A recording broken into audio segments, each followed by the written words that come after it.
they stay there, and they stay there, and they stay there.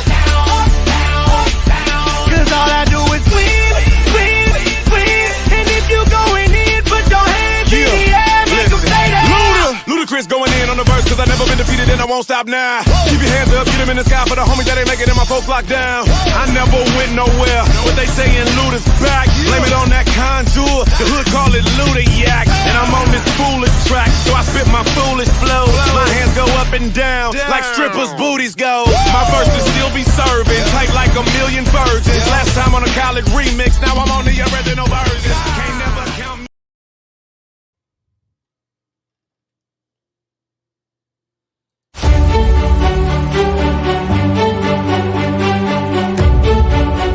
Hi, my name is Raina Carrillo, born and raised in Inglewood, California. I'm so excited for this next journey to run for mayor of Inglewood in 2022. I'm a mother of 5, a wife, an entrepreneur, and a community leader. And I just want to see change in public policy. Our youth need resources. I have compassion for that because I was an at-risk youth once. And I just want to have resources to give jobs, to provide for them, counseling, any other resources they need. I'm looking forward to being your mayor in 2022.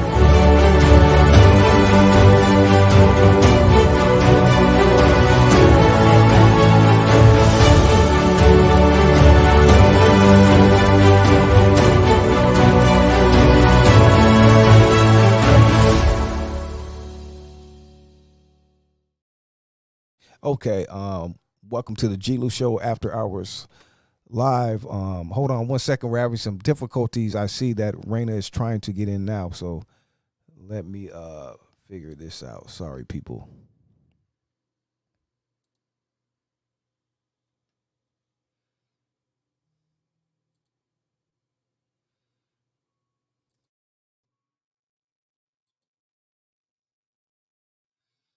Okay, hopefully that link, because we sent you the other link. Hopefully that link will get her through. So bear with us, please. People will be going live in 1 second.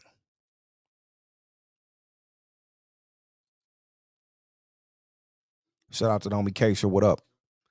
Big Lefty. Shout out to our producer, DD Hairston. Everyone tuned into the chat.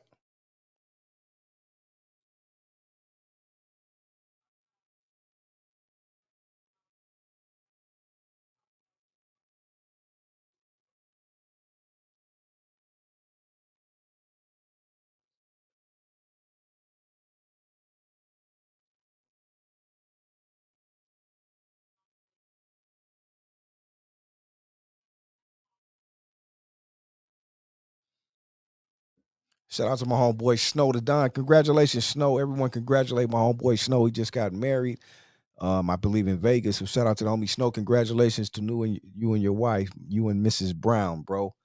Much love and respect, brother. Salute to you.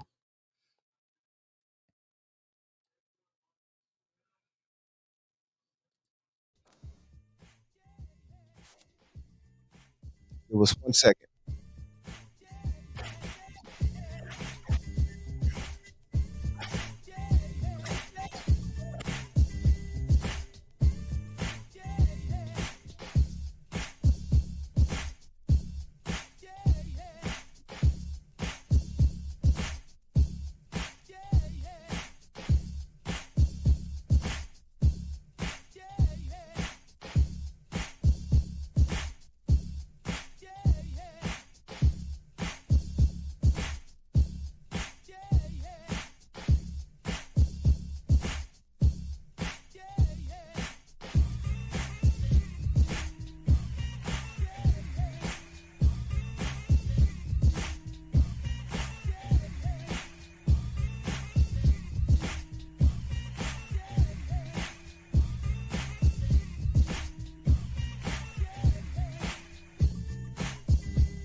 Hey, what up, everyone out there? Give us 1 second. We're trying to get Miss Rayna logged in. She's trying to get in right now.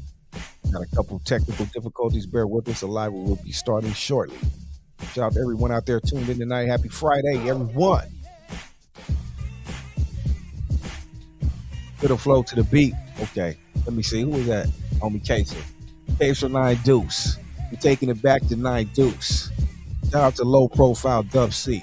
I'm the homeboy G-Lew Lee from the BC East Side, HBV, East LA too. We with me, homie. Let me take the beat back and bump over this track. Everything I write and spit is off the top of the dome. Homie, just leave me alone. Shout out to my homes, my essays, and all my folks. The homies dipping on 100 spokes, all gold and chrome.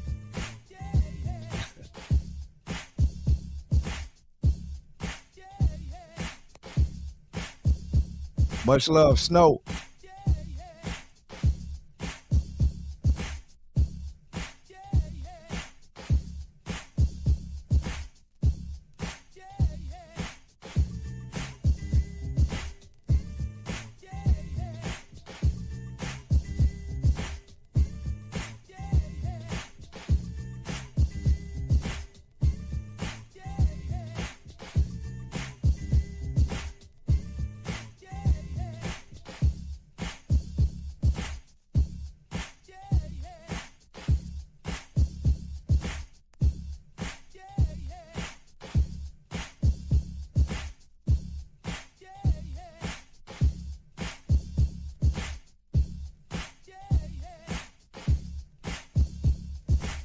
That was some bullshit, bro. I was off on that one.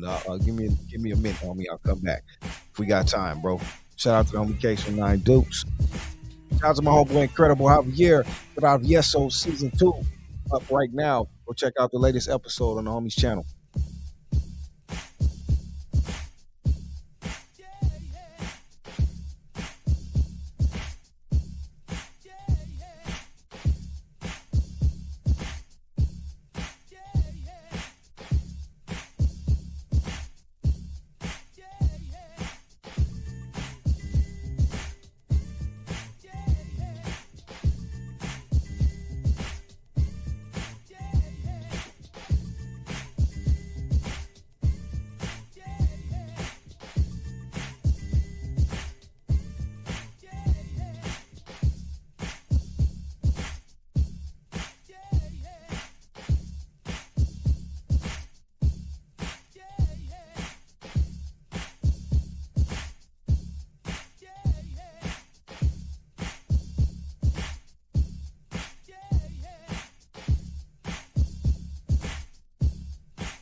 Okay. All righty, here we go. I think we have Miss Raina. Hold up. 1 second.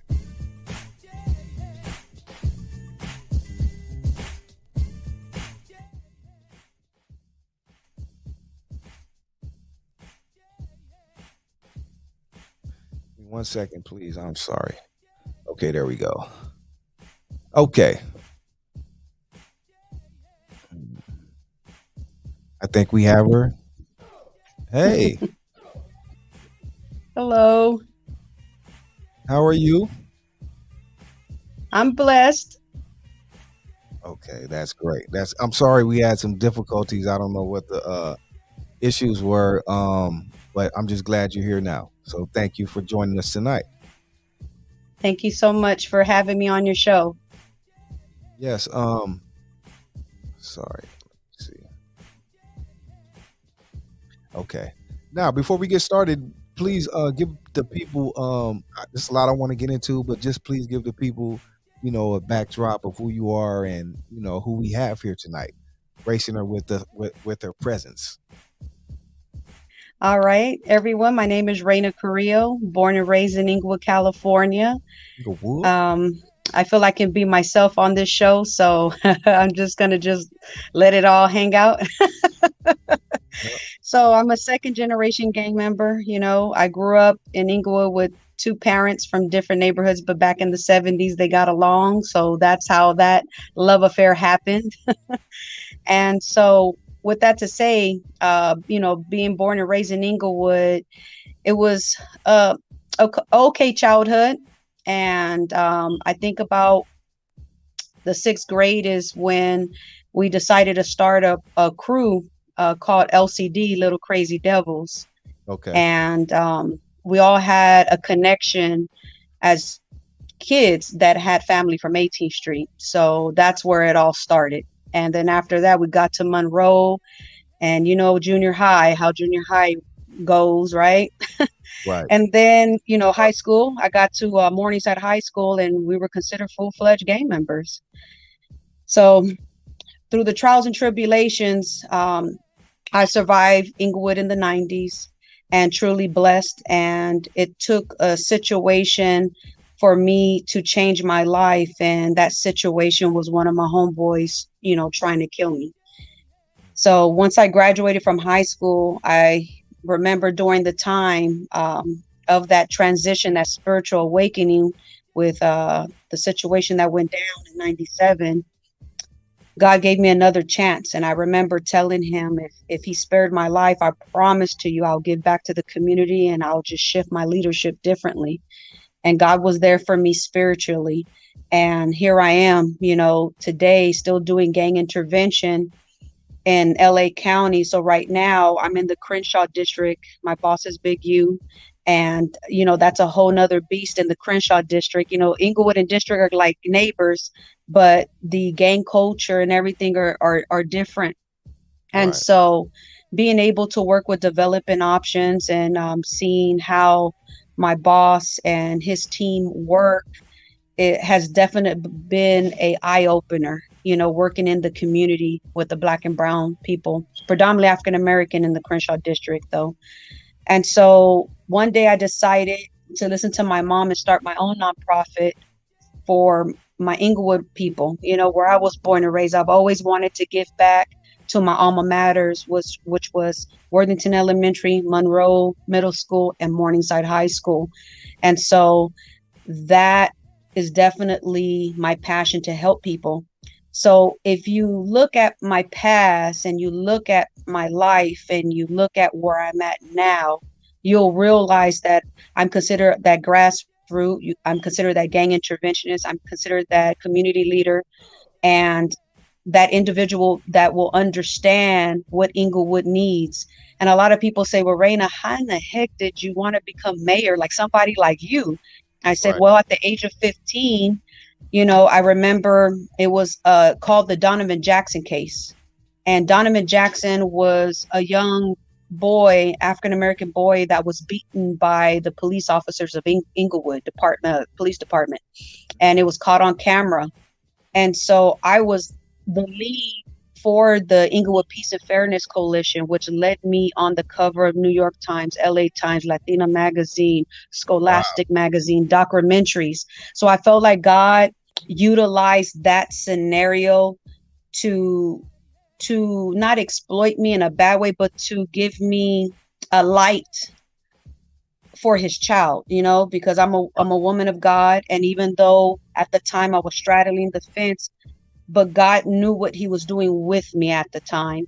And so because of that, fighting in the community in a positive manner and putting my energy into the community and telling Mayor Doran and Chief Ronald Banks that I'm going to be mayor of Inglewood coming out of a 15-year-old mouth, you know, I truly believe in my heart that it's destined for me. I know the other candidates that are running for the position are running for mayor, but their purpose and passion is not like mine's, not like Right. mine's, not my story, not how I grew up. And it's just different, you know, like nobody can say, other candidates can say that they were born and raised in Inglewood, went to all the Inglewood schools, you know, gang bang in the streets in the 90s in Inglewood, and decided to do gang intervention and give back for 20 plus years, and say at the age of 15 that they told the current mayor and the chief of police at the time that they were going to be mayor. So for me personally, I feel I'm destined for this position,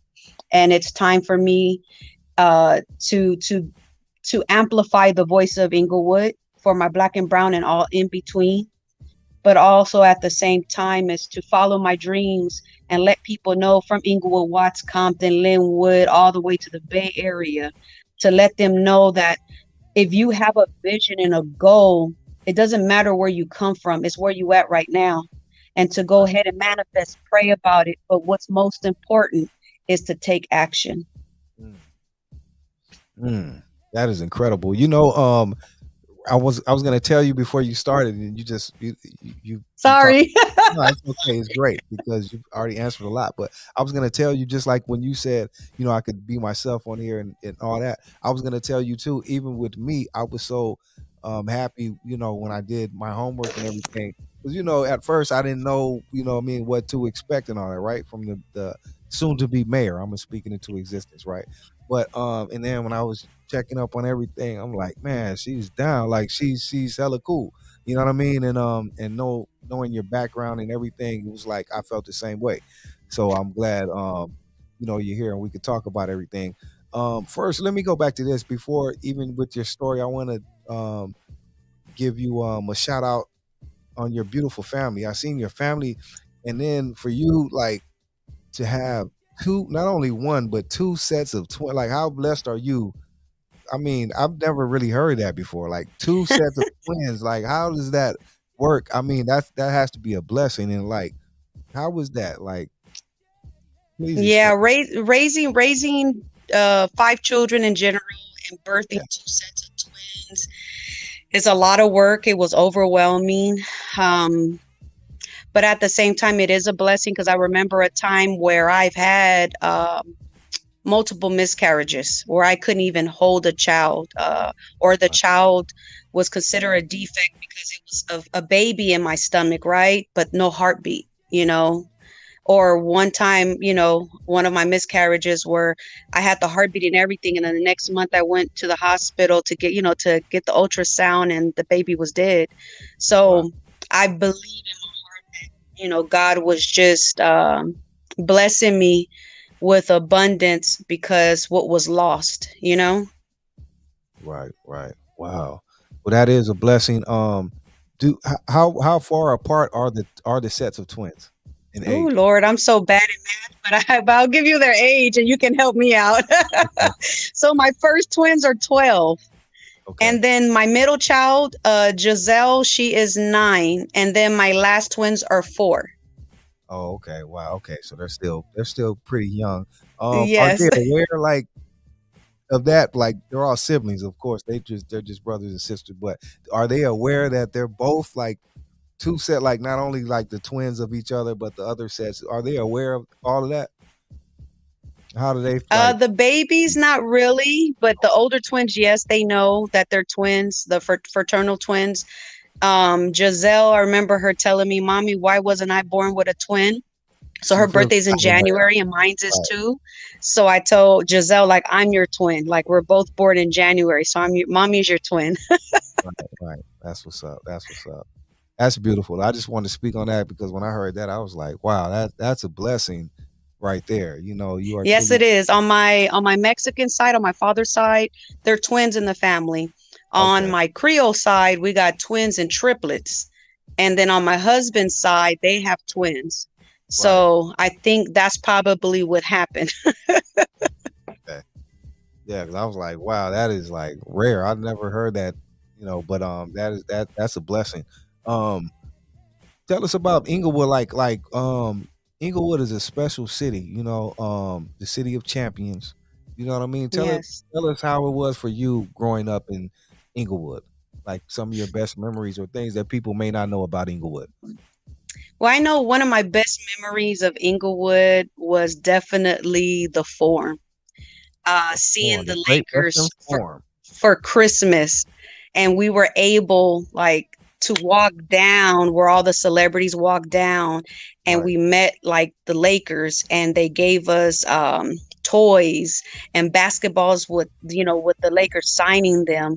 And it was a collaboration, I believe, if I'm correct, with the Inglewood Fire Department. So that was one thing that really captured me, is that form. So like if you go to my website on www.rainaforinglewood.com, you'll see a picture of me, but then you'll see to the left is Morningside High School, and then to the right you'll see the form, and then below you will see, oh my God, I forgot what it was. But to the left is Brawley Hut. Okay. So I like to show a little bit of myself through my website, because people, at first I had the Randy's Donuts, but when you grow up in Inglewood, there's two sides of Inglewood. There's the nice side of Inglewood by Inglewood High, and then they always consider our side the ghetto side by Morningside, Crenshaw, 104th area, 108th. And so that's where I grew up. So Brawley Hut made more of an impact on me and Winchell's Donuts on 108th and Crenshaw more than Randy's Donuts ever. That church right there behind that Winchell's, it's a church right there. I went there for some years. I think his name is Pastor Keith. Right behind that. Yes. And I finally got to meet him. Yes. Shout out to him and his family. Good people. And they still pass out because free his son food to the community. His son Boo does a lot of that. His son, he's a junior, I believe. But shout out to them and their family. Yeah. That's beautiful. So how do you get to a point where no, even before mayor, like you've been doing a lot of other great things. Tell us about some of the great things you've done, and even the gang intervention. How did you get involved with that? Because you were doing that back in the 90s. Yeah. So what happened was, when in 95, I was 15 years old. And so there was an organization called Peace Colors. Okay. And Peace Colors was based in Inglewood, based in Morningside High School. And there were a violence prevention program. And for some odd reason, they saw something in me that I did not see in myself. But they said I had leadership. And one way they would get me to come to the weekly meetings during, lunch hours is they would provide food. So, back in the days, like we had to eat that food from the cafeteria. It wasn't very tasty. Right, so they would buy McDonald's and Taco Bell for us and different types of food. So I loved graffiti. So I would create signs to tell kids, come join Peace Colors on Wednesdays from this time to this time, free food. And I was like a natural recruiter. It was weird. And so some of my homeboys would pass by like, hey, fool, what you over here for? I was like, don't trip, man. They give me free food. I'm doing artwork for them. I'm just chilling. They would laugh and they would go on their way. But I kind of enjoyed it in some kind of sense. But it was weird because in junior high, before high school, I was creating my obituaries because I knew by the age of 18, I was going to get killed. And my mom found my obituaries in my shoebox underneath my bed. And I just remember her telling me, excuse my language, like, what the fuck is this? And I told my mom, I was like, those are my obituaries. And she's like, what the heck are you? What? Like, what? I was like, I'm going to get smoked by the time I'm 18. I want a carriage carrying my casket, all white pearl. I want from St. John's Catholic Church all the way, like if it's like a Mardi Gras kind of funeral, to the Holy Cross Cemetery. So I shared with my mom at a young age about my death, Right. But when I think about the other people that saw life in me and spoke life into me, I didn't see it at the time. But now that I reflect back, for the ones that are still alive, like Sherry and Tracy and Yolanda, they're still alive to see this manifestation of running for mayor. And I'm very grateful for them for helping me make these changes in myself and showing me these opportunities.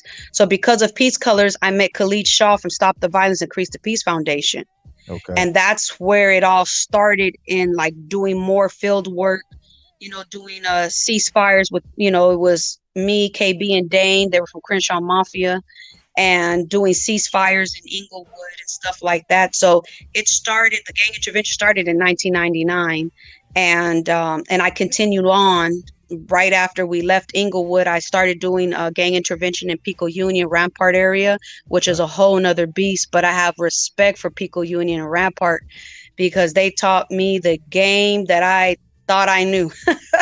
From Diamond Street to Rockwood Wow. to Burlington Boys. I mean, my gosh, to 18th Street. I mean, like, man, that Pico Union is a Let me very ask. special place, Yeah. a special place.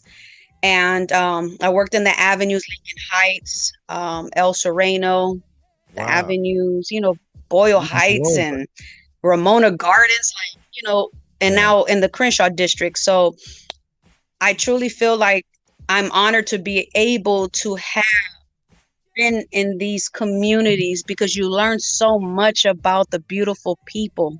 Right. You have really been all over. Like you named like I don't know if people caught it, but a lot of different neighborhoods, like from like you Yeah. said, Sereno to Highland Park avenues to, like you said, the Inglewood, and then and everywhere. Like you have literally been around. What is the difference that you see, like with some of these different? Because even you come from Inglewood. Like say you being Mexican American, you come from Inglewood, but a Mexican American from Inglewood can be totally different from one in East LA or El Sereno. You know what I mean? Because you Yes. experience a lot of different more things than maybe one does over there. And I can say that because I live the same way around. I live in El Sereno to East a lot of places. So can you explain that, please? I can give you an example. Okay. So, when you raised in Inglewood, it was, predominantly African American, right? And Latinos were moving in. So we were raised with blacks, right? The swag is different. The language is different. It's just different, And then the avenues was strictly like just Mexicans, Latinos, and a few sprinkles of Asians, but it was predominantly Latino. And I remember my first day doing gang intervention, and this dude sized me up, and the first thing that came out of his mouth was like, "Why you talk like a black person?" So I Right. looked at him and I was like, "Well, what does a black person sound?" And Right. he couldn't even really answer it. And I said, "So how does it sound? Like how does it sound?" And he says, "Well, it sounds like you." So obviously, most Mexicans don't know what Creole is. So I just told him because I'm mixed black. And then he was like, "You're mixed black?" I said, "Yeah, mixed black." And he's like, "Oh, I didn't know that." And I said, "Why, you wanted me to talk like an essay? Like, orale, let me get in the ranfla. You want me to talk like that?" Right. And he was laughing. He was like, "We don't talk like that." I said, "Some of y'all do." And he was busting up. And so it kind of softened the tone because I didn't get insulted because I grew up with my Creole family, and boy, the stories we would hear in the family, whether it was good, bad, racist prejudice comments, just whatever it was. I grew up with a family that were mixed and they had their opinions. Right. And so I didn't take offense, but I did wanted him to understand that, like, I come from Inglewood. So if you're Latino coming from the West Side, the swag and the speak and whatever is different. It's Right. totally different from East Los Angeles or the avenues. I just wanted you to explain that because I mean some people don't know, but some people do, but some don't. And a lot of times that's the difference between like people not knowing, like not ignorance, but people just when people don't know, they assume things. You know what I mean? And that goes a long way. But I spoke on that because I lived all of that as well. You know what I mean? So I got to witness it firsthand. Um, Yes. yeah.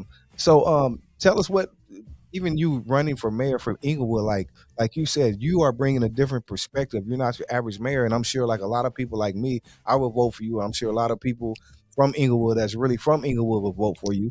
But on the flip side of that, like, and I'm sure, like you said, the things I hear you speaking about, um, like saying like you don't want because you see Inglewood is changing, gentrification is at a definitely all time high in Inglewood, especially with Yes. high and all the things going on there, right? And you were speaking on some things that sounded good, like we don't want people, we accept everyone, but we don't want people to come in. They got to understand this is our shit. Like we were here already first, you know what I mean? And we don't want it totally changed where we don't have any impact on it. But on the flip side, with you being mayor, you saying all these things, how will it be for you to hold hold accountable to that when the pressure will be, because it is, I'm sure, a lot of people wanting to come in and do different things, and money and all these things. How will that not change you or deter you from sticking to what you said you want to do for the better of the people? See, my thing is this, and I told my community, my supporters already point blank that when from a person like me that has integrity, loyalty to my community, to my hoods, you know what I mean? Creole. And Sorry, go ahead. I'm a woman of my word, you know what I mean? Like, it's Right. that stuff that I learned from the hood were some good qualities. You know what I mean? So I will never sell my soul out, and I will never sell my people out. So before I feel that I'm threatened personally, I will step down. I will step down before I sell my soul or sell my people out, because that's just not how I roll. You know what I mean? So when I think about like how people say, oh, you got to build these relationships with the billionaires. I don't mind building relationships with, the owner of the farm that owns the Clippers. I mean, they're already there. What's done is done. That's it. It is what it is. But what my job is to do is to hold them accountable. You know what I mean? Hold them accountable to where what they tell you is, oh, we're going to give Inglewood $100 million. Okay. Well, I'm very transparent. Something that the current mayor is not right now. So if I'm getting money from the Clippers owner, I would definitely have a town hall meeting to be able to say, look, we received this kind of money. This is what we're going to do with it. As a city and as a community, as you guys being Inglewood residents voted me in, what would you like to see? Right. That is my passion, because at the end of the day, the mayor title is cool and all, but how I look at the mayor title is as a servant to the community, to be a servant. So when your people vote for you and put you in office, you have an obligation to be, to be the person you said you were going to be, and to be the woman of your word. So a lot of people tell me, like, what are you going to promise me? And I'm like, I can't promise you anything. I can promise that I can support you in positive events and things to help the community be better. But I can't make promises right now because I'm not mayor. I don't know what I can do and what I cannot do. But I promise the fact that if there's anything positive pertaining to the community and providing resources, or you want me to be present at an event or whatever that looks like, I'm there for you. I'm there.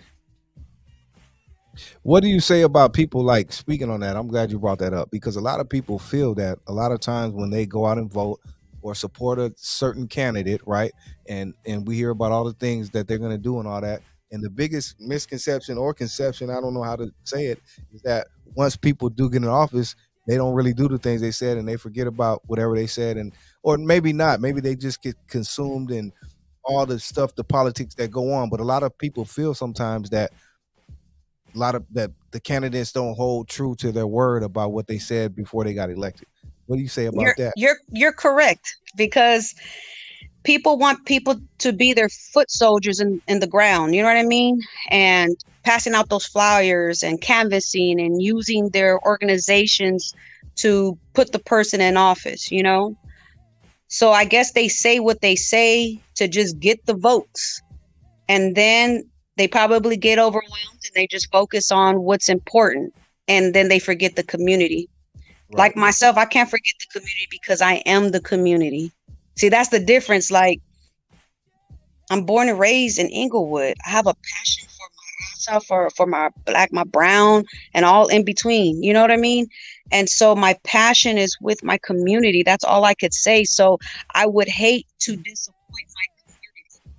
So I have an organization called Alliance Neighborhood Watch, and they tell everybody all the time, we're going to hold her accountable. We're going to hold her accountable. Right. The main head, her name is Maria, but I call her Meta, like the queen bee. Right. And she's a tough cookie. She's a tough cookie.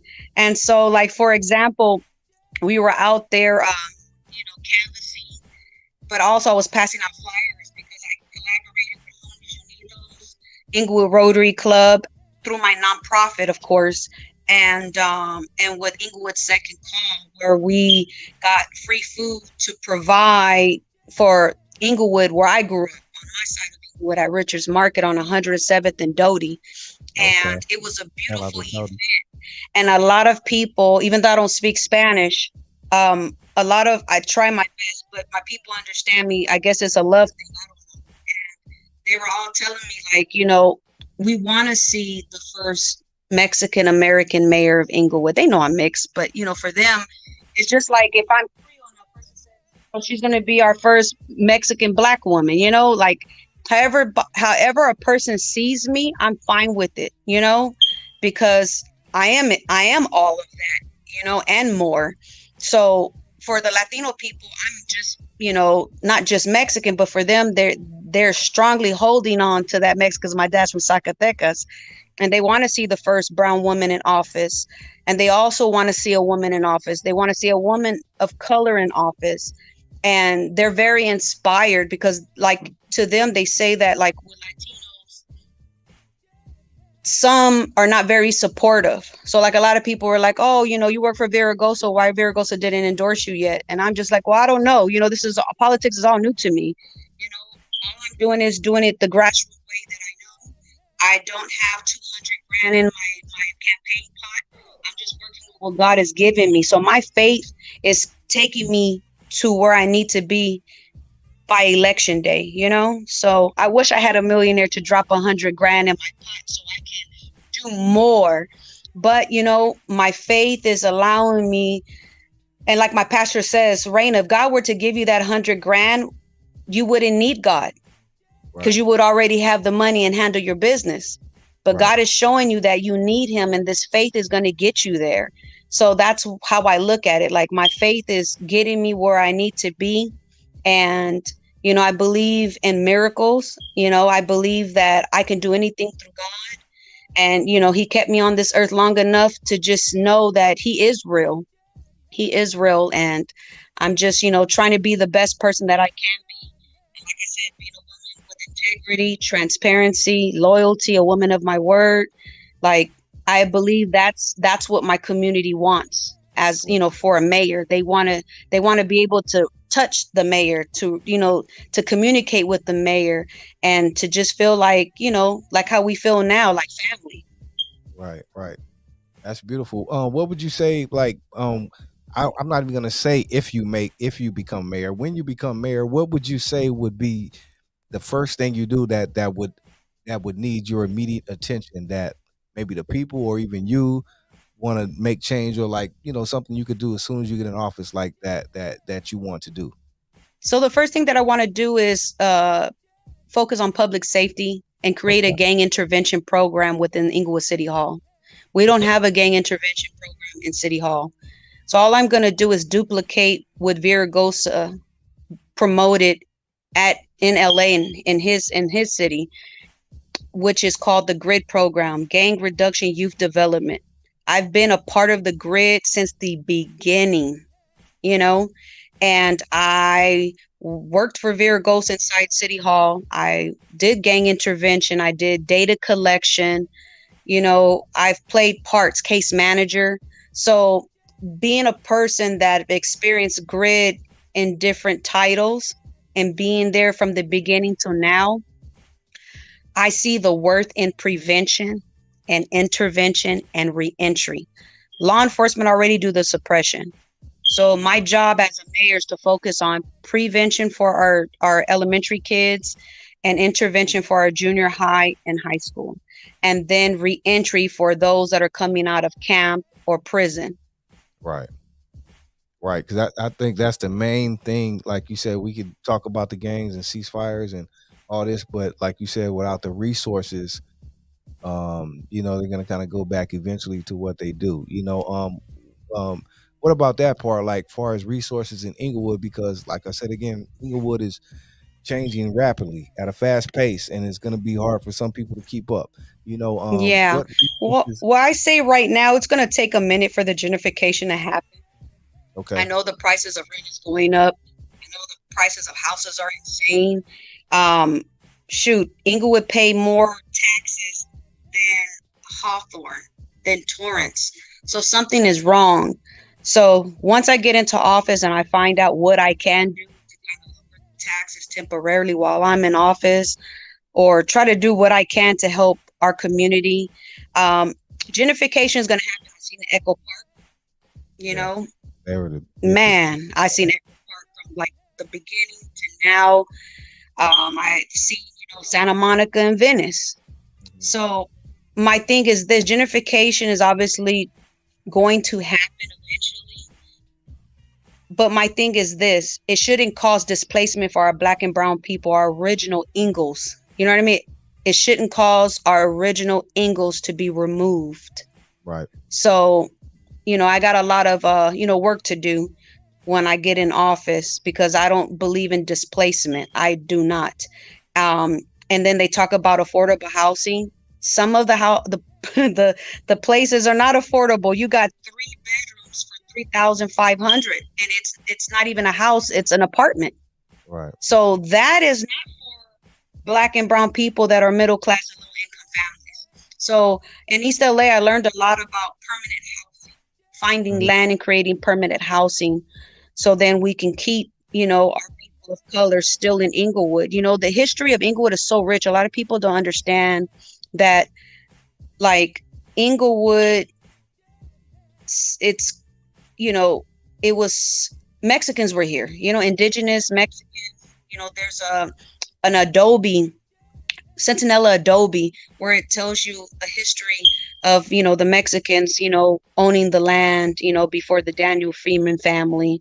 And then it gives you that history once we're no longer there and we're supposedly moved to Alameda, and then the whites came in, and then KKK was there in Inglewood, which wasn't a very nice history, but it is part of it. And then from there, I remember when my family came from Louisiana to LA, like, Arlington, which becomes Van Ness. Right. They lived around that area, and then they moved in Inglewood when it was all white, predominantly white.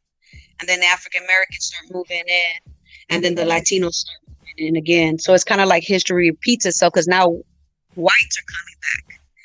And so I don't have an issue with white people coming back, or Asians, or anybody coming back. But my thing is this: I think about how I met a person on 108th Street, and I have the gift of discernment, and I can read people's energy.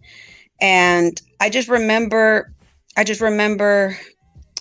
the white lady looking at me weird. Right. And so I didn't even stop to canvas to her, because she had this energy that was just not welcoming. So then when I went to the next neighbor, the neighbor was Latino, and he was expressing to me that she was a Karen, like, and she moved from Brentwood to Inglewood, and they already have issues. So my thing is this: like, you cannot come into a neighborhood expecting it to be Brentwood, right, and then complain and call the police or make friction with people of color. That's what we don't want. Like, when Black and brown people have to move to the suburbs because they make more money, we know we can't party till 2 a.m. We know we have to be careful how many cars are out there, and right, how we bump our music, or whatever, what's going on. So when people of color are moving into the suburbs, they have to blend in.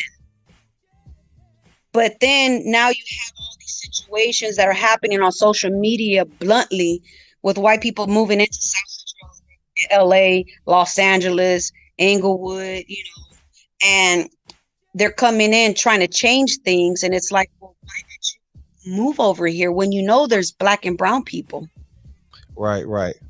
So that's the problem I have. Like, you're coming to our communities expecting, I don't know what they're expecting, but I think it's unfair.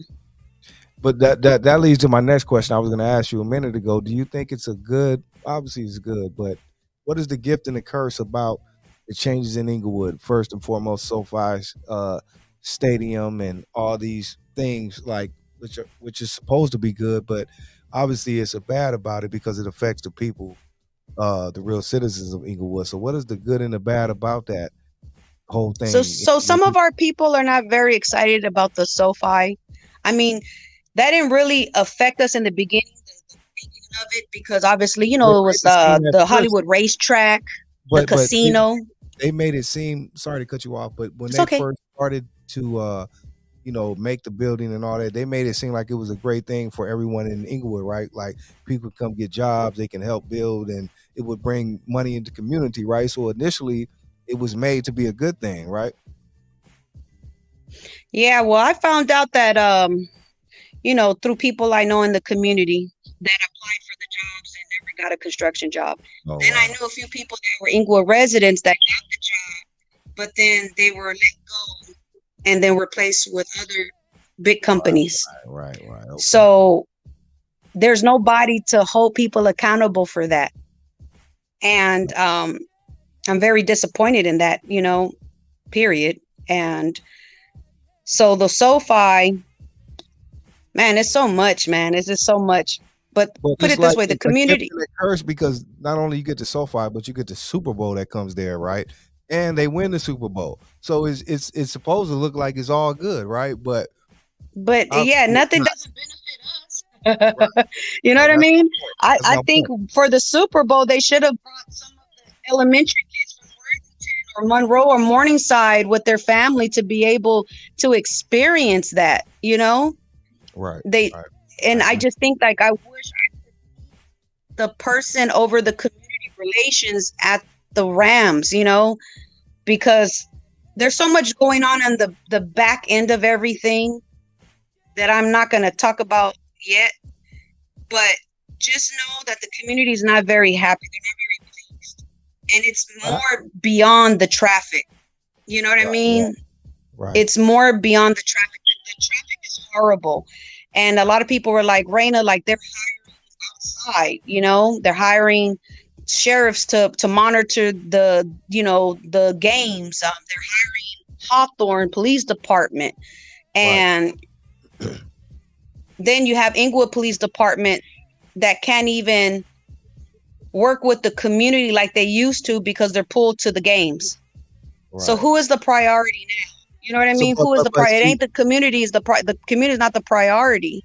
but look, this point too, I think that, and I think this is where you can come in and do a lot of justice as well. But I think it's a especially communities now, the younger generation, it's a display like this will not happen in certain other areas, like in Inglewood, how they can come and do all these things because maybe the community is not involved as much, like town meeting or whatever they need to do to come together where the community has a voice, right? Are they showing up and making their voice heard? Because this won't happen Well, in Brentwood and other places. They won't let them do that, but they yeah. can So do it what in Inglewood. happens is you got intimate domain, and you have you have the politicians going over the community. There's a lot of things that's been done without the vote of Inglewood. Okay. And then there's certain parts where Inglewood members, went to the state capitol to say, hey, we want the Clippers. But now the Clippers are here and they're not really helping that organization So what's going on that with that? vouched for them. They are there. They're building this. That's going on too. Yeah, and that's Okay. where the displacement happened. So a lot Okay. of people weren't really caring too much about the Ram Stadium because, we all know that land was like pretty much empty. Some of it was the Hollywood Casino, the racetrack, so it was already land that was already like just there. But when the Clippers came in, a lot of houses were gone. Black and brown people were displaced. A school was closed down. And from my understanding, from the community perspective, sharing this with me, that the Clippers came to a certain organization to say, hey, we want to do a block event, but we only want this block. And we can't give everybody, this kind of money or gift cards and these kind of services. But this is $1 billion organization. Right. They should be doing more Saying for about the a few community. dollars. Right. Yes. And so like I said, when God puts me in that position, I'll be able to sit one-on-one with these owners and letting them know where I stand and who I am and what I'm about. And as long as they take care of my community and break bread with the city of Inglewood, not with Rayna, you know what I mean? Right. With the city of Inglewood, which is our residents and all of us, then we can meet eye to eye. Because anybody that knows me knows that my community means everything to me. And that's all I expect these billionaires to do, is just to give back. Give back. Use the form, to allow our elementary students and our junior high students and our high school students to be able to enjoy, a tour for free and have lunch at the forum, to give them a good experience. There's people that's never been to SoFi. I've never been to SoFi until the Rotary Club told me, come with us because we're going to have a tour. But then we got to pay for the tour. So I feel like SoFi needs to allow once a year to let Inglewood residents to get a tour for free. At least that, to give back to the community. So there's people in that community that's never been to the forum, never been to SoFi or any of that. Right. Wow, that's deep right there. Like you said, I think that should be mandatory. No, I'm serious. It should be mandatory. It should be, and when I went to SoFi, I was like, this is a nice place, but a nice place for who? Not for us. Right. For visitors, for people to come to concerts and stuff like that. Not for us. Not for people that are from Inglewood. Some of our people can't even afford a ticket, but it would be nice at least once a year to give these youth and the families an opportunity to get a tour for free at least one time to experience. They're a $1 billion company. They can do that. Wow. You would think that, like I said again, especially when they come into these inner cities and communities, like they should already know where they're coming to, and things of that nature should just be automatic. I don't understand how that could even happen. You know what I mean? And that should even be a question. But obviously it is. Let me ask you this. When you come into this situation, when you become mayor, how are you going to deal with some of these pressures and things where, do you have somebody, is there somebody for you that can help you or sit you down or just even give you a little bit of game? Look, this is things to kind of look out for or whatever. Or do you have to go in this all alone and just deal with it, or what? Who's your support for that? So this sounds interesting, but if you're a Christian, you will understand where I'm coming from right now. God was like, you need disciples. And I have disciples. You know what I mean? I have a pastor that is a prophet that is amazing. That is amazing. That's helped me. Then I have some multimillionaires in my circle that I will have the opportunity to ask, for advice. So I have pretty much like a small disciple, like an advisory board, to be able to guide me, because I always say, I can say what I want to say and I can do what I want to do. But as a mayor, it's different. You have to have people that can guide you, right, to help the city to be better, for the community to get what they need, and the services, you can't make everybody happy, but I know for me, I can do my darn best of doing that. Let me see what Pamela says. What will be the most challenging for budgeting for you is, the challenge is to know that last year we were supposedly $12 million in debt, and now we're in $28 million in debt. Wow. Now I have to dig deep for the budgeting and finding out what happened. How do we have the Ram Stadium and we're in $28 million in debt? What's going on? Wow. So we were 12 million last year, and now we're 28. If you have the Ram Stadium, who just won the Super Bowl and all that, that's like, So supposedly the Rams would have to pay taxes for a few years. So I don't know that for sure because I can't find paperwork for that. But like I said, once I get into office, I'll be able to see where did the money go? Because even people are asking about COVID money. They're like, where's the COVID money? We didn't see the COVID money. And I'm like, oh my God. Okay, well, where did the COVID money go? People are saying, they're telling me this, like, money went to the concerts and stuff like that on Market Street. And I'm just like, oh my God. Okay, this sounds crazy, but you know, I gotta see if this is true. And how would I know is, you know, going through that budget. Right. Going through that budget. So I think that's what's going to be the scariest part. Not really scary, but to find a solution after you find out where's the money spent, where was the money going? Was it going in people's pockets? Right. And then it brings me back to the Inglewood concern, you know, about the mayor and his mistress getting $300,000 a year. How do you go from like 40K to 50K to $300,000 a year kind of thing? And, you know, now she's suing the city of Inglewood when she should be suing him personally. So it's just like everybody has thoughts and questions, and you know, people are not really happy about, you know, the current mayor, and there's too much going on. It's too much going on. And I was going to ask you without, you know, getting too deep or even just slandering him or whatever, but obviously, like you said, people are not happy.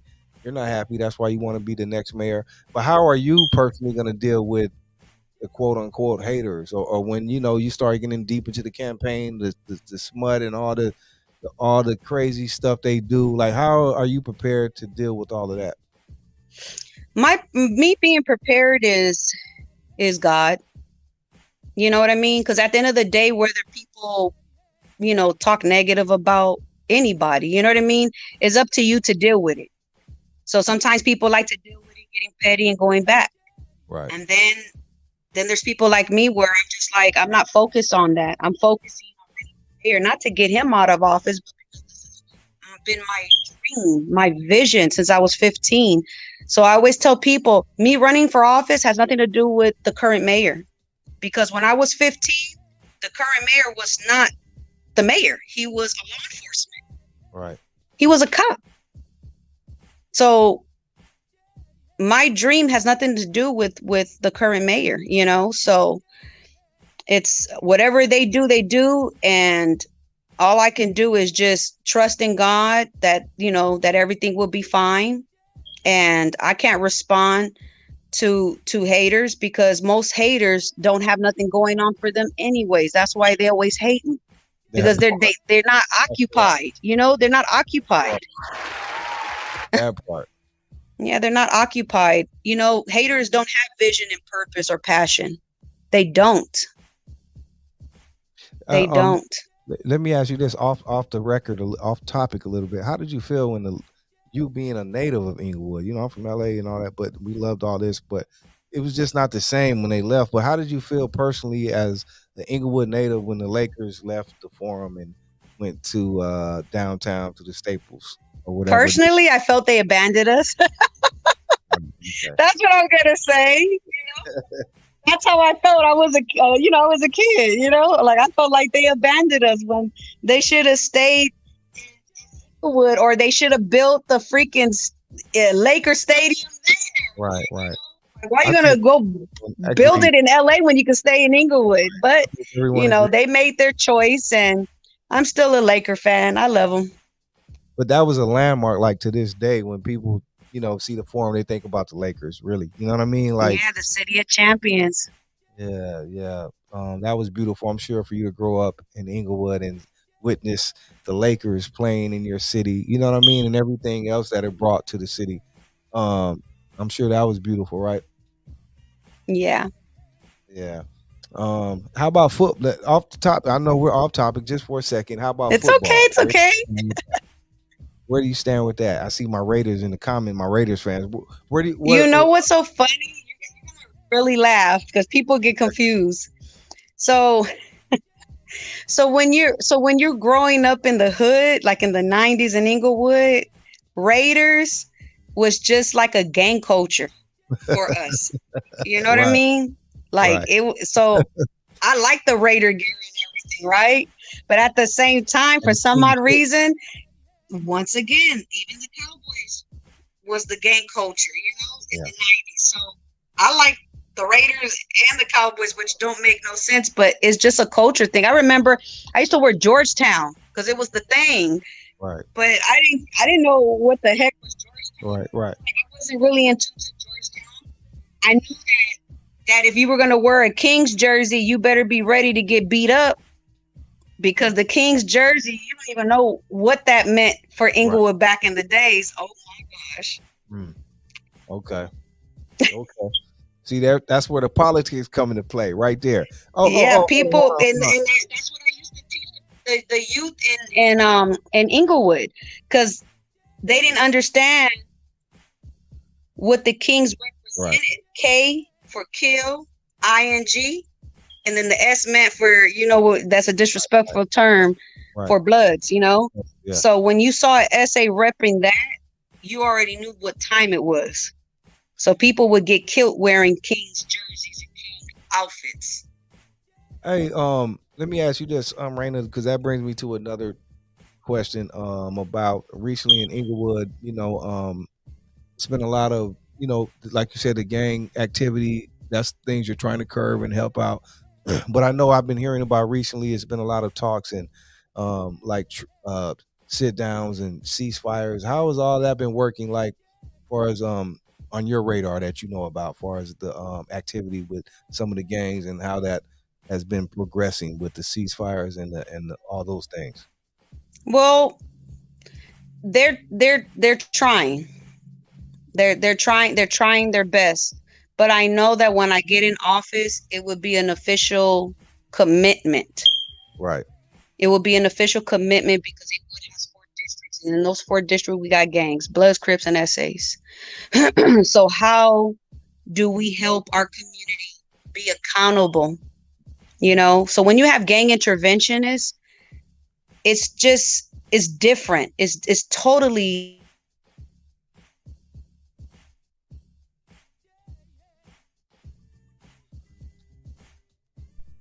And besides being community leaders, when a homicide happens, you do rumor control.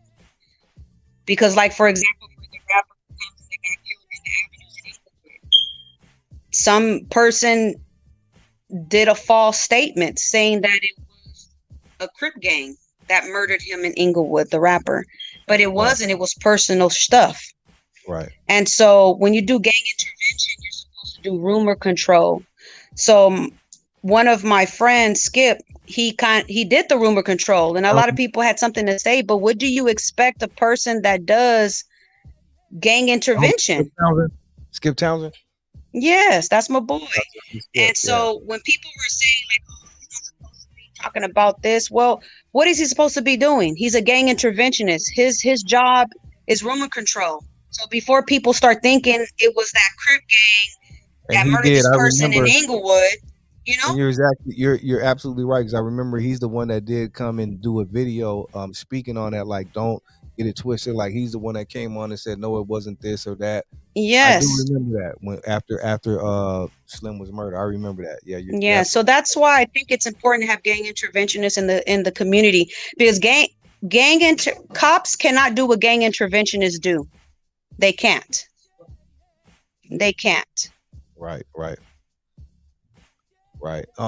Let me ask you this, Rayna, because this is another touchy subject, but speaking about Inglewood, I believe it was in Inglewood or right around the area, but the recent thing that just happened at the Roscoe's, what's your take? That incident was in Los Angeles on Main and Manchester. Main and Manchester. I just hear Manchester. I'm thinking about, because it's Roscoe's in Inglewood, but that was not the location. Okay. Yeah, so scratch that. But a lot of these things are going on. Seems more prevalent. I don't know if they're targeting rapper. A lot of robberies.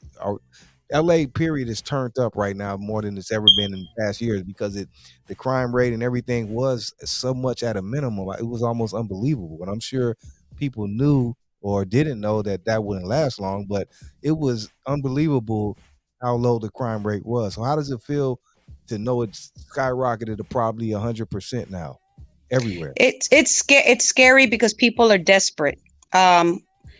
we're still in our brains in a recession. Right. People are still starving. People still don't have money to pay rent. Our taxes are higher than ever in California. You know, it's a lot going on. It's a lot going on. So that is something that we got to figure out as a city and as a state. Right. How to figure this gang issue, how to figure the homeless issue, how to deal with what's happening. You know, people are struggling right now.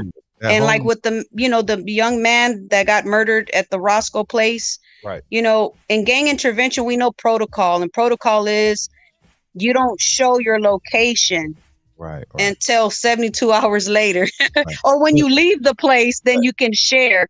But the young lady made a terrible mistake by showing their location, already knowing that he had personal beef. You know what I mean? Right. So, but that's these youngsters, not only the youngsters, adult period. We're in a state. Look, that's another thing I want to touch on: the gift and the curse of social media.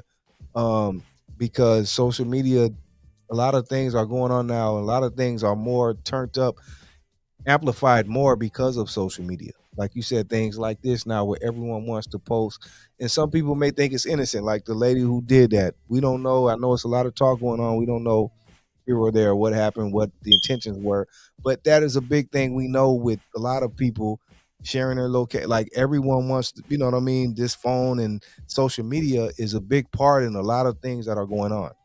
So see, people don't realize Los Angeles don't play. That's the crazy part. This is where this is where the gangster stuff started. You know what I mean? Like yeah. People forget what LA is about. And you know, my condolences to that young man that lost his life. My gosh, you know. And I saw the video of him fighting for his life on that ground. They filmed him. Yeah, I seen that, and that hurt my heart as a mother. You know, that's somebody's son there. That's somebody's father. That's somebody's brother. Yeah. And when I saw that, you know, bleeding and all of that, and also seeing another video where he was FaceTiming another person on Instagram, and the dude was like, saying, you know, LA looking for you or whatever. Yeah. I'm like, oh my God. Like when somebody's threatening you, you cannot take it lightly in this area. Like yesterday in LA on the 110 freeway, there was a shootout, a shooting, and the person got shot and he crashed into the Century exit. Times is crazy, man. The 110 freeway, people are getting shot and murdered. So it's like, you know, we live in a rough time, but the Bible tell you about that. But we have to, you know, be more aware, you know, put a little bit more pride to the side, because, you know, a lot of things can be prevented and a lot of things escalate just like that. Like you said, just on the freeway, a couple will flip somebody off or you cut me or whatever. And like, road rage. Mm-hmm. That quick. You know, so it's just like we have to think, you know, and sometimes. Is it worth it? That's the thing. When somebody tries to swipe you, you might be angry, but there's no need to roll up right next to them, start honking and start conflict. Sometimes it's better just to let it go and just say, God, thank you for not them hitting my car, you know, because people are crazy. People carry guns in their cars. Right. And they're not scared to pull the trigger either. And that's why I tell people, you got to be careful when you come to California, especially LA County. You got to be careful. Yeah. It's a whole different animal. Tell us about this on the flip side, like on a less serious note. Another thing, I was doing my homework, and you've been doing, like, you do a lot of other things. She's gonna be mayor. She's running for mayor, but she's gonna be mayor. But you do a lot of other things on the side. And another thing you have is this incredible podcast you've been doing. Tell us about that, because I was getting hip to your podcast, and it's really dope. You interviewed a lot of people and done a lot of great things with that podcast. Can you talk about that for a minute? Yeah. So originally I used to do a show called Straight from the Streets Radio. And Josefa Salinas, she gave me the opportunity. Okay, go ahead. Okay. Oh, so I used to do a show called Straight from the Streets Radio. Josefa Salinas gave me the opportunity. I was just interviewing amazing people, authors, singers, actors, rappers, whatever, right? And then, COVID happened and everything shut down. Right. Opportunity with Lux Media, revamp my show and call it Purpose and Passion with Raina Carrillo. So now I'm able, you guys, you can follow me on Instagram. It's called Purpose and Passion Show. And I interview people, people with a purpose and passion. And it's amazing, it's amazing to be able to tell people's truth and their story, right. Because people's story can inspire the next person. And that's what I'm focused on, inspiring the next person. Facts. That's beautiful. I just want to touch on that because I was able to check out a few different episodes, and that's a great podcast right there. Like it's very versatile, and you've sat down with a lot of different people. And I was like, wow, it just shows, like I said, like the versatility of you and a lot of great things, your character and personality. All of these things accumulate the person you are that brings you to want to be the mayor of Inglewood. Like, I know you've been saying you wanted to do this since you were a kid, right? But yes. What was the actual, like, when did it actually, like, okay, this is real, you have a shot at really doing this and I'm really going to do this now? When was that time? Last year. Okay. Last year when I took a life coaching course. Okay. Because I wanted to become a life coach, to get a blueprint. Right. But then that life coach program taught me that I have helped so many people change their lives that it was time for me to change mine. So I removed the fear of failure and the fear of rejection. Once I removed those two out of my mind, I was able to take action. And when you start to take action, it becomes reality. And then once it becomes reality, it's nothing you can do to turn back. And I don't quit. Like, I don't quit. I'm not a quitter. Right. So, I went from, getting a campaign manager and having her help me to some stuff went down, I had to let her go and, kind of run my campaign on my own. And you learn through trial and error. And then I was blessed with another opportunity to get somebody I knew in the political arena that's very trustworthy, that now is my campaign manager. And we're just working with what we got. And at the end of the day, we always tell people it's about the votes. So but at the end of the day, I'm still praying for a millionaire to, write that check for $100,000 so I can do so much, because I feel like, I want to get that billboard. I want to get that billboard. I want to pay $35,000 for the mailers, so that those mailers can go out to all the Inglewood, residents, so they'll have an opportunity to know that, they have options to vote. And then for me, just for history, like, think about it, it's historic. Like, being the first woman to run for mayor, but also for being the first Mexican American. Like, right now, I'm the only Latina running for mayor. So it's just like, dang, like, if you think about that, just imagine when that first Black man was running for office against all the whites. You know what I mean? Like, it's historic. It takes a lot of guts to do it, a lot of drive and ambition and tenacity, And so I'm just excited, like, man, like, that I will be making history. Hey, Raina, tell us, like you just said, it would be great to have a good sponsor or someone who could sponsor or donate, or tell us the difference, or like how important that is, for the people who may not know. So just in case someone is listening or listens back later and they could maybe help, like, tell us the difference and how important that is to have someone, because that's the difference a lot of the times when you have the quote unquote little people opposed to the big people who have a lot of backing and millions of dollars poured into their campaign. Like, tell us the difference in that and how that helps, but people may not know. So, like, for example, if somebody, like, let's say, if somebody were to donate like 2,500, that will help me get 2,000 flyers out to be able, because I canvas. I love to meet my community. Right. I love to talk to them. I love to knock on their door, because most candidates won't. Right. They won't. They won't not. I walk down from Crenshaw all the way to Prairie. Right. I hit those long blocks. So, like, for example, 2,500 will pay for more flyers. That's one example. If I had about $8,000, if somebody donated $8,000, then I can get mailers.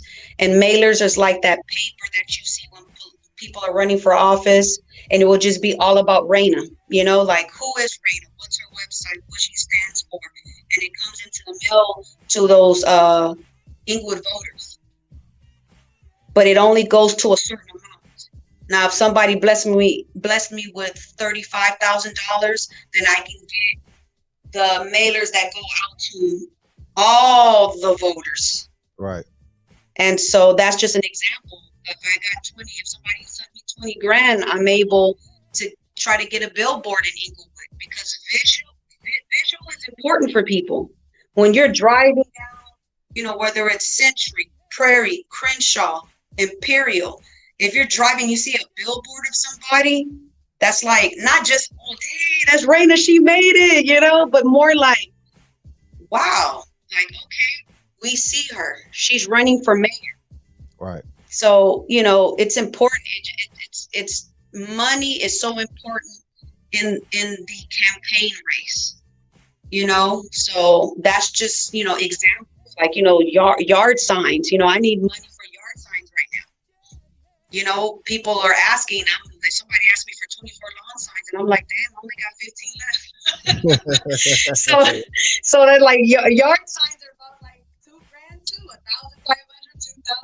So I'm just working with what I got, and when I go pass out flyers, I take my kids with me, because I want my kids to see that whatever you put your heart to, you can do it. It's just taking action. So I love bringing my kids with me to canvas. That's beautiful. That's beautiful. What can the people do, like people that are listening in now that have just heard everything and heard you and like, man, I'm rocking with her, I want to vote for her, or want to help, or do whatever they can do? What can someone do right now who has no clue what they can do? What can they do to help out your campaign? Okay, so if you're an Inglewood voter, you can vote for me, which is truly a blessing, because your vote counts, it matters, and it's valuable to me. So that's one thing. So if you live in Inglewood, California, your driver's license says Inglewood, you can vote for me. So that's a blessing. Now, if you don't live in Inglewood, what, they live in Hawthorne? Yeah, if you live in Hawthorne or Torrance, you can't vote for me, but you can help me by volunteering your time to make calls for me. Or you can come out and canvas with me, or more than anything, donate to my campaign, which you can go to www.raina.inglewood.com and press the donate button and just donate whatever God puts in your heart. So if God says donate 1,000, be in alignment with Him, because when you bless me, you're also doing God's work, because I cannot win without my supporters. I cannot win without my support. I can't win without the vote. I can't win without that money to get me to what things that I need for this campaign. And I tell people all the time, when I win, we all win. Right. I agree. And another thing I appreciate about you, I always hear you speaking about like financial literature and yes, generational, handing down, leaving things for your kids. Leaving a legacy and life insurance. Like, speak on that briefly, because that's another thing. Like, there's so many aspects of you, and so many things that you can do to help people. You know what I mean? Yes. Just information. So I'm a proud life insurance agent with the title of marketing director with World Financial Group. And I chose them because they're a great company. They are the Costco of life insurance. So I always tell people, a lot of Black and brown people own homes, but they don't have a trust to protect it. And most of the time, wills don't hold strong in courts. But if you have a trust, then the house won't go to probate. So you can leave that home protected for your legacy, right? For your children and their children and children. So that's one thing that I love to teach people. You know, I refer them to a great person that does the trust to protect their home. Right. I also help people with life insurance. I am not one of those agents that's pushing people to make that $250 premium on a life insurance. No. Because I don't want people to cancel. What I want people to know is that, what is your budget? You know, that's how I am with my clients. What is your budget? My budget is $50. Okay, let's get you a term insurance for 30 years with a living benefit. A living benefit means that most of the time term insurance means, like, you know, when you die, you get the money. You know, your beneficiaries get the money. But there's this amazing product from Transamerica called LB30, which is living benefit for 30 years.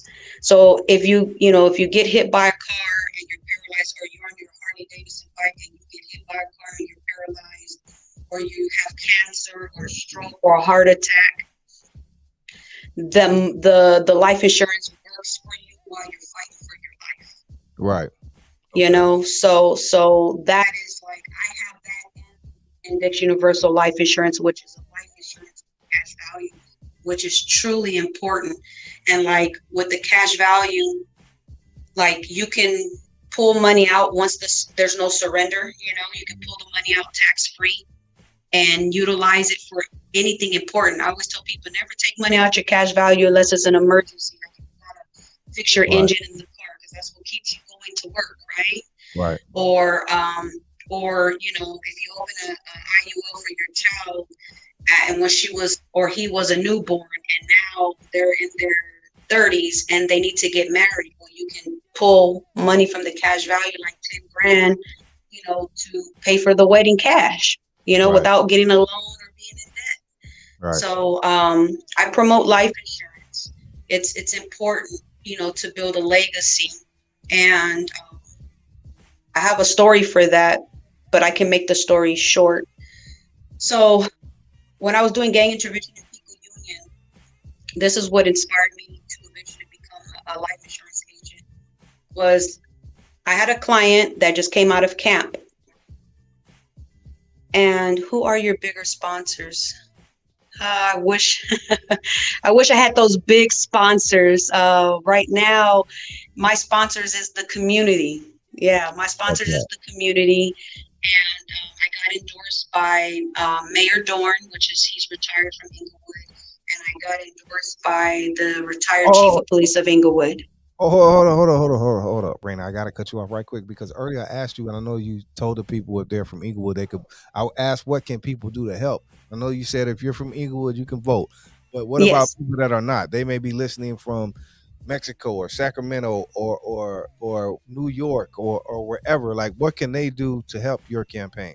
So people that live out of state in the United States but live out of, you know, California, they can donate. They can contribute towards my campaign.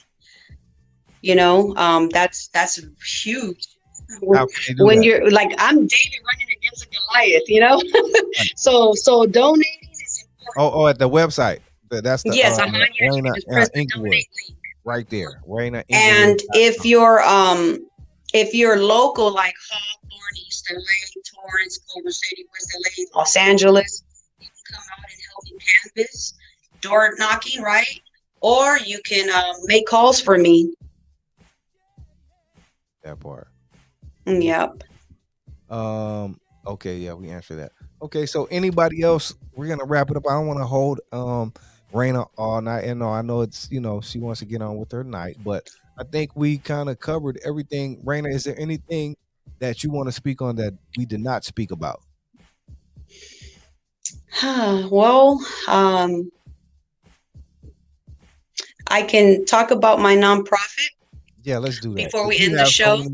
you have a lot of, that's one thing. Another thing, she has so many things going on. I didn't even get to that nonprofit and It's okay. It's okay. other stuff. She is really active. Go ahead, talk about your nonprofit, please. So my nonprofit is called the Phoenix Rising Coalition, and Can we put that in the comments, DD, please? Go ahead. yes, so you can follow me on Instagram at the Phoenix Rising Coalition, or you can Google me, the Phoenix Rising Coalition. Yeah, you can Google me. That'll be easier. And but I decided to listen to my mom, and my mom was like, "Raina, you've been working for all these nonprofits forever. You need to start your own nonprofit to give back to your community." Because I'm always talking about Inglewood. Nobody's not doing nothing on our side of Inglewood. So, being the CEO of your own nonprofit is truly a blessing because nobody can tell you how to run it but yourself. Right. And so, I was able to do a backpack school supply giveaway. I was able to do Thanksgiving turkey giveaways with the foods, together to make a meal.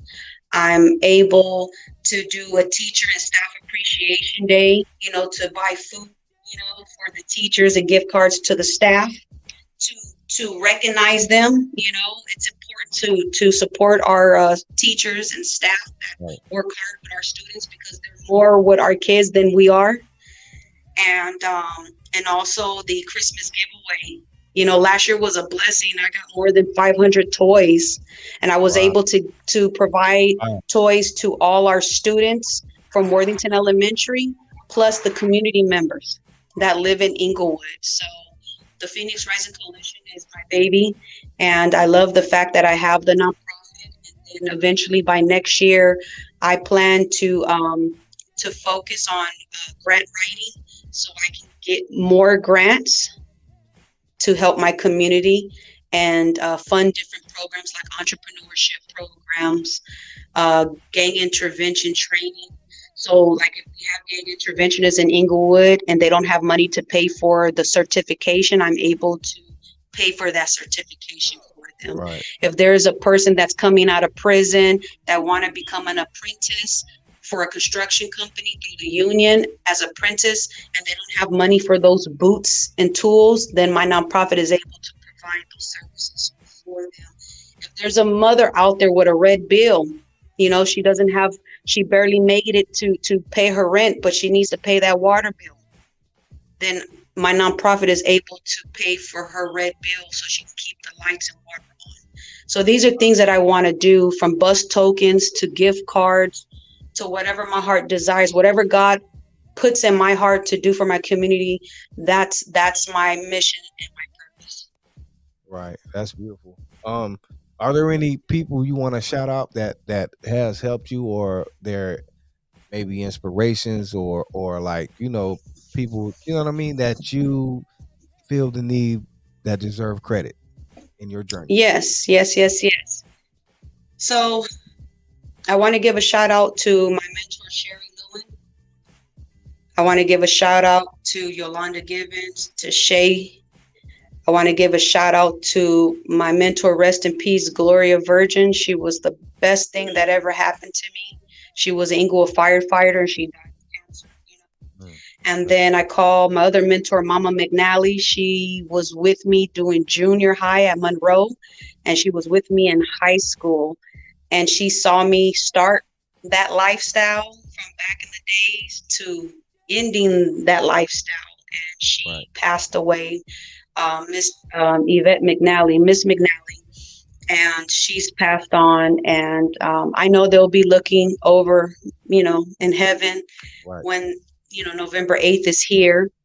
And I want to give a huge shout out to my mom and my dad for doing the best that they could for me at that time, and still now. My parents, we grew together, you know what I mean? Like my dad was 19 or 18 years old when he became a father, with me, and my mom as well. They were teenagers, the kids raising a kid. And I want to thank the Alliance Good Watch for having my back now. Great organization. I also want to thank my ride and dies. We admire your praise for God. Oh, thank you, Miss Pamela. One thing I tell people is when I win mayor of Inglewood, the first shout out is going to be God, because without him, I am nothing. Right. That's right. Yes, God is good. He's the one that's brought me to this point. And I want to give a huge shout out to Khalid Shaw from Stop the Violence, Peace Colors, and for my friends that hosted my meeting, my meet and greets and fundraisers. So I'm just very grateful that I'm learning through this process. I thought I had a lot of friends. I have a lot of acquaintances. Right. I know who my friends are now. You know what I mean? Like through this journey, you know who your friends are.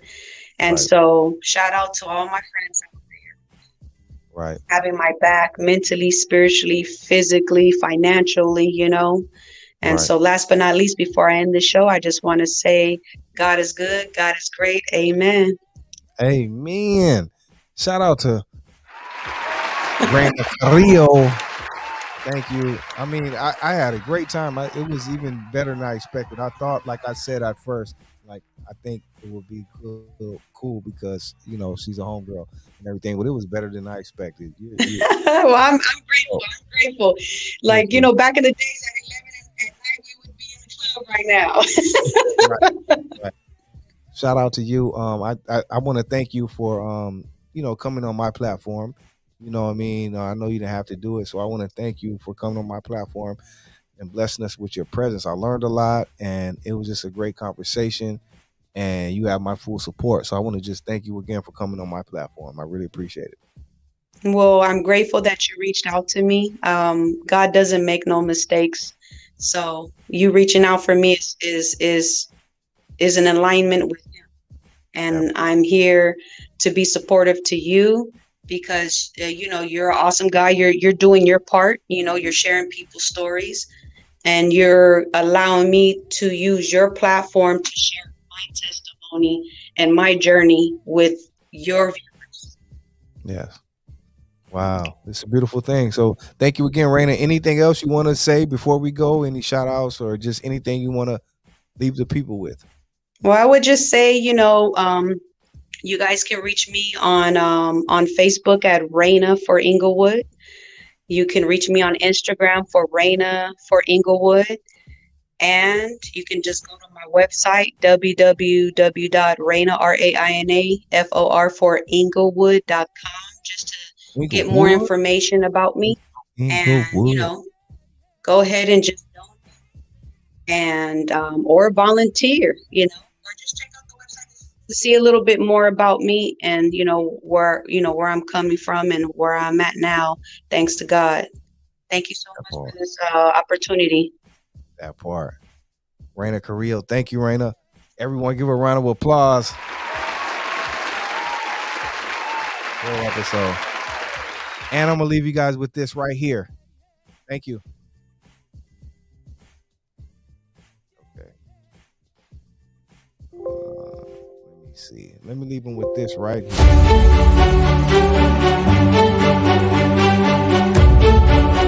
Hi, my name is Raina Carrillo. Born and raised in Inglewood, California. I'm so excited for this next journey to run for mayor of Inglewood in 2022. I'm a mother of 5, a wife, an entrepreneur, and a community leader. And I just want to see change in public policy. Our youth need resources. I have compassion for that because I was an at-risk youth once. And I just want to have resources to give jobs, to provide for them, counseling, any other resources they need. I'm looking forward to being your mayor in 2022.